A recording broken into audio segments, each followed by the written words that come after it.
Hi, ayan. So kung meron tayong napapansin na mga wire dito sa likuran, ang tawag po natin dito is ground.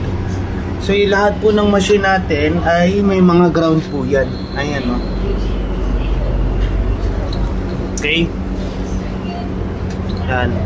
May mga ground po yan. Dito sa dulo ng mga machine natin, mayroong isang wire. And kung babaybayin natin yan, mga naka-ground yan. Tapos yan ay naka-ground doon palabas.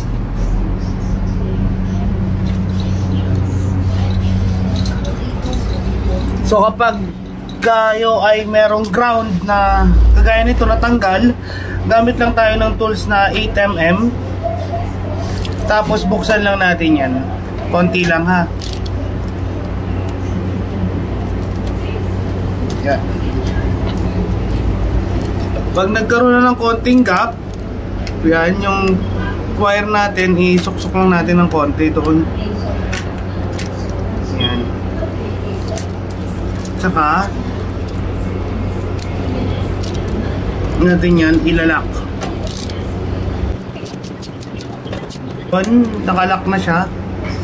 Yan. Wala namang kuryente yan. Okay. So safe naman siya gawin.